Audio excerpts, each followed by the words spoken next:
plus one more day and minus one more Russian refinery. This one was kaputted in Yaroslavl city of Russia. There are multiple of the videos presented to us by eyewitnesses. While this refinery is not the biggest one, capable to accommodate roughly 6.2 million tons of fuel per year, but it's not the smallest one at the same time. At the same time, for this specific region of Yaroslavl, this is the crucial and the only one unique facility which is capable to produce fuel. So from now on, one more region of the Russian Federation will be in desperate with shortage of fuel. Well, their Ukrainian drones hit VT-6 vacuum distillation unit. And correction here, this unit alone was capable to process 6.2 million tons of fuel, but the entire capability of this refinery is 15 million tons of fuel per year, which makes it the fifth largest in Russia. And what is interesting about this particular case, that Russian official authorities have already announced the technogenic cause of this mishap. So they say that it was some sort of the internal accident and not Ukrainian drones. Do I believe it? Well, everything might happen in Russia. After all, it's a very unpredictable country, but I guess finally it was the job done by Ukrainian drones. And Russian officials just used the internal smoking at the wrong place reason for excuse. And in this way, they're telling Russians, don't look up. Yeah, refinery is definitely smoking, and I take those pictures, guys, from my Telegram channel, so you may check it out in the video description just below. Well, also I have the information that Sukhodolnaya pumping station and another oil pipeline nearby, near to that big refinery, was struck as well. The station is part of the main Kybyshev-Lysychansk pipeline with a nominal capacity of 7,000 cubic meters per hour. And also we have the confirmation from this place from NASA fire satellite detectors firms. Yeah, we don't have many more photos from the place, like for example this one, because it's further away from the city, but if you check out this image, you may see that the other smoke cloud is coming from the different area. It confirms that not just the refinery was hit, but also pumping station with crucial oil infrastructure. So this is this pumping facility that I showed you before on the images, and this is the pipeline itself. This is very important for the Russian export, because this pipeline goes to Novorossiysk port, which was kaboomed recently. Yeah, the piers was kaboomed by Ukrainian drone boat, so the Russian oil export was disturbed, and here is one more hit on the same pipeline. It is crazy. Ukraine knows exactly the most vulnerable parts of the Russian oil and fuel infrastructure. So it all hurts the Russian economy, and here you can see the graph of India's purchases of the Russian oil. Each column for each month, black is the oil from Russia, the rest are the other countries' distributioners. So for India, Russia is one of the biggest oil suppliers. But Ukraine, with its own drone sanctions, makes it more difficult for Russia to supply that oil to India. And not just to India, I guess the same graph goes to China as well. Alright, and we have this video coming from Saratov region of Russia. Something is smoking. Locals report about the chemical plant which is used to produce shells for the Russian army. For now, I cannot prove this information. I'm waiting for more data coming from the place, but it looks like something big is burning there. And it's not the oil refinery, because otherwise we would see a black cloud. Here the cloud is much lighter, definitely looks like some sort of the chemical fire there. And according to the multiple sources, Russia lost almost 40% of the refinery capabilities. It is crazy, just imagine this number, 40%. Well, some say 38, some say 40, but 2% difference is not a big deal. And many of those refineries, they're definitely hard to repair. Russia is in lack of the spare parts. Most of them are being produced in Western countries. Well, there are still ways for Russia to obtain those spare parts via third countries, but those ways are not easy ones. So since August, Ukraine definitely harmed Russian refinery infrastructure a lot, and it grinds down the Russian economy. It declines way faster than expected, especially in the regions outside Moscow and St. Petersburg. You see, Russia is very huge and they need fuel to deliver goods all around the country. That is how they keep their economy running. But now we see that in the regions which were not affected, by the way, by Ukrainian drone strikes, I mean, their refineries are working, but they supply their fuel to Moscow and St. Petersburg. At the same time, they have their own fuel crisis. That is how Russia lives. Power in Russia is very centralized around Moscow. The rest of the regions, they're slaved. They are like those colonies. And Russia is the modern-day empire that wants to take more territories to gain more resources. But at the same time, we see that in 21st century, it doesn't work like that. And all of the previous empires of that type, they have already collapsed. Only Russia remains like that. Well, I guess not for a long time if Ukraine continues those strikes on Russian infrastructure. And yeah, here media says about 38% of the Russian oil refineries, and it's just the beginning. Ukraine operates mainly with drones, but soon there's gonna be something even bigger. But Russians also use their drones to hit Ukrainian infrastructure. For example, just yesterday they hit this train in Chernihiv Oblast. The train was carrying some of the fuel and even some of the army vehicles. What exactly those vehicles are, I'm not sure, but vehicles were okay. The fuel, however, ignited and there was a fire. So you can see Ukrainian locomotive down here. And here we have the fire, so they managed to hit this train, definitely. I may confirm it, but about the vehicles, judging on the reports coming from our volunteers, they're fine. But here we may see that fuel wagons definitely were burning. It is not the first time that Russians are hitting Ukrainian infrastructure, but it's the first time that moving target was hit by a Russian Shahid drone. Because Russians started to use remote control systems on those drones, so they're able to control Shahids flying elsewhere. Also, as you saw, they used the thermal camera. And just to remind you, this Shahid drone was shut down. Some of the components were produced elsewhere, in Europe, in the United States of America, and they may operate without any sort of the SIM cards with the help of the 2 Shahid drones at least. So one Shahid drone is flying at a distance of 150 kilometers, and it receives the signal from the control center. Also, it sends the signal and receives it back from this kamikaze Shahid drone, which makes the total distance from control center to the target 220 kilometers. Again, controlled flight of the drone. This is very dangerous. So one drone has this purpose of transmitter and receiver flying somewhere in the safe area. Russians call this guidance system MC-236. As you might see, drone technologies constantly develop and Russians always put something new, but the Ukrainian side also does similar stuff. I just see that our partners, they're not taking the threat seriously, I mean in Europe at least, yeah?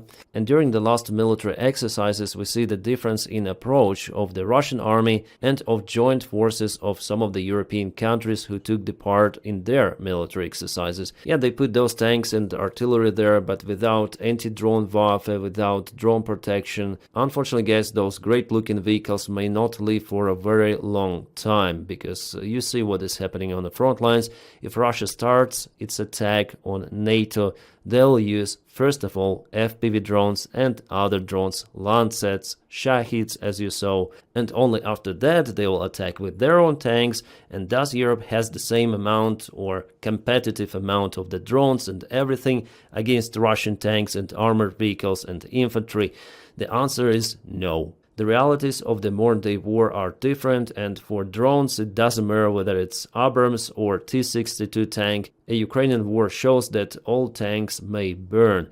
The only difference that Abrams tank probably will save life of the crew compared to Russian T-62 tank or T-72, T-90, it doesn't really matter. Russian tanks are completely not safe for the crew, but still they are good battle tanks. And Ukraine also continued to use the Soviet types of the tanks quite effectively. So of course Europe should put way more attention on drone army development and the unit's protection against the drone strikes. Yes, those tanks may look ugly if you put the proper drone protection, but who cares? They should be effective and withstand the drone strikes. And yes, later on you may remove the protection for parades or something. Also, I see that Russians are targeting Ukrainian infrastructure close to the Russian border, within 50 kilometers at least. This is Chernihiv Oblast substation was really important, and Russia continued to black out Ukrainian towns, cities, villages. It's their usual tactics since the beginning of the war, but now they intensify their strikes. And as you may see, everything of that was filmed on Russian surveillance drones, which may also fly deep into Ukrainian territory. That's why it's important for Ukraine to get more of the FPV air defense drones, which could fly also at this high altitude. And Russians even used their Lancet drones to hit, for example, this gas pumping station somewhere in Chernihiv Oblast as well. So it is not just about Donbass or southern Ukraine, it's about entire Ukraine, especially those regions which are bordering Russia. Guys, sometimes I get questions about Ukrainian ballistic missile programs or long-range missile programs. Well, guys, Ukraine is just in lack of the financial resources to put them into every project. So Ukraine is focused, for example, on Neptune production, but still Ukraine is unable to produce those missiles very massively. No. So this is the tool which is proven, which is in operation, and also there is the hope for Ukrainian FP5 Flamingo missile. That is not a government project, but was made with part of the government finances. So there is the Wall Street Journal article. They say that Ukraine is in lack of funds for mass production of its own missiles, including ballistic missile projects like, for example, Grom 2. The report notes that Kyiv has the capacity but not the resources. So technology, production capabilities, they're out there, but not enough funds to buy equipment, materials, to pay everything. And this expert says that Flamingo would not dramatically change the course of war. Well, I agree and disagree. What he means dramatically change the course of war? There will be change with Flamingo, for sure. Russian refineries, for example, they will burn brighter and harder and further away. And little by little it adds to the troubles which are happening in Russia, including the Russian army itself, including the Russian economy. So this missile is, after all, must have. It is one of those major tools for Ukraine to withstand Russian aggression. Alright, there is the situation with Zaporizhia nuclear power plant. Yesterday Zelensky in his statement said that it is critical. Power plant still remains without main electrical supplies, just emergency generators are working for already 1 week. Well, here we have the official report from the International Atomic Agency. They say that while the plant is currently coping thanks to its emergency diesel generators, it is still the last line of defense, and there is no immediate danger as long as they keep working. Well, Zelensky says that it's the danger. Here they soften the rhetorics, yeah? It is not clearly sustainable situation in terms of nuclear safety, however they say, yeah, so it's difficult for them too. Yeah, international atomic agencies like United Nations, let's say they're tasteless, they may just provide their own recommendations, and this organization has absolutely zero levers to act on Russia. And Director Grossi says that the current status of reactor units and spent fuel is stable as long as emergency diesel generators are able to provide sufficient power to maintain essential safety-related functions and cooling. So for him, it is stable. Yeah, for Zelensky, it's not stable. For Russians, they don't even tell about Zaporizhia nuclear power plant. Yeah, just yesterday, I think Lavrov stated that this power plant belongs to Russia. That's it. It seems like they don't really care about the safety of the station after all. So what's the real deal? Why did Russians put a nuclear power plant to emergency supplyment? Well, they want to put a new power line to the station. They want to align one more reactor and put it out from idle power to feed occupied regions of Ukraine plus some of the Russian territories. That's the main thing. They're now montaging this power line to the station. It goes from Mariupol. Yeah, there were some of the reports from both sides about the shelling of the station or near the station, but we already reviewed with you several videos ago the satellite images. No shelling was spotted. But Russians indeed were working in substation of nuclear power plant, which means that they're in electrical circuit of the station, moving with vehicles and so on. So if everything goes well, they will switch the station back to its normal power in the coming days. If not, well, there could be circumstances because diesel generators, they are not forever out there. They cannot work all the time without any sort of the maintenance. However, still there are some of the backup generators. As Atomic Agency says, 9 additional units in standby mode and 3 in maintenance currently operating 8. So pretty much a lot of the standby generators, but Russians switch them sometimes into the circle and shut down those working ones to ensure continuous availability. But still, I don't like this situation, guys. Then they play with the biggest nuclear power plant out there in Europe, at least in Eastern Europe. This is a huge station, guys. Chernobyl is a kindergarten compared to Zaporizhia nuclear power plant. And the fact that it's been occupied and located very close to the front lines is very, very bad. A Ukrainian Magura 5 boat was found by Turkish fishermen. They put it out from the water to the shore.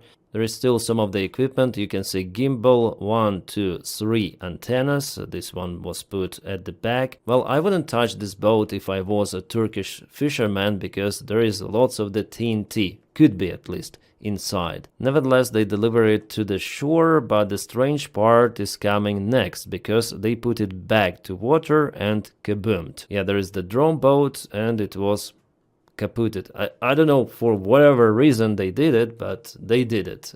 At first we manipulate it elsewhere and later on go back to the sea.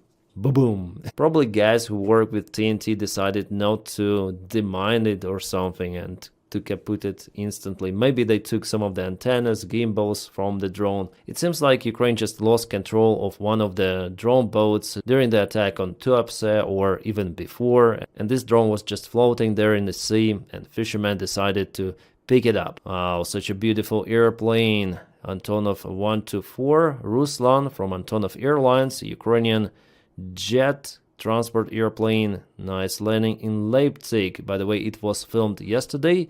There was the flight from Tel Aviv, and it is great that Ukraine has its own cargo airline capable to deliver some of the interesting goods. Like for example, here you may see some of the container, and we know that Israel already supplied Ukraine with Patriot system. At least one, plus some of the missiles were delivered to Ukraine. This info has already been confirmed by President Zelensky. Right, so yesterday there was the info coming that Ukraine was capable to kaput Russian S-400 system radar in Crimea. Well, it was officially reported by Ukrainian special forces who allegedly used some of the drones there. But I'm still waiting for some of the images, confirmations from the Russian side as well. So far, they didn't specify the loss. So even though it's the official information, but it is coming only from Ukrainian side, so I'll have to wait more to finally confirm it. And guys, about some of the political news, I now try to separate this topic from this channel. Well, if really Donald Trump says something new about Ukraine, the situation update, I will tell about it. But the news about politics and not only you may find on my another channel. It is called Captain Dennis, and there I stream almost every day and I film videos about American politics and not only. So please check it out in the video description below. We're almost at 20,000 subscribers. That's great. And in general, my friends, if you want to support the job that I do, please follow me on Patreon. You may find it in the video description also below, or just join membership of this YouTube channel. Thank you so much for your kind support. It is very important for me because you keep me running, filming content elsewhere on all of the platforms. Now I wish you all a peaceful sky wherever you are and have a great time.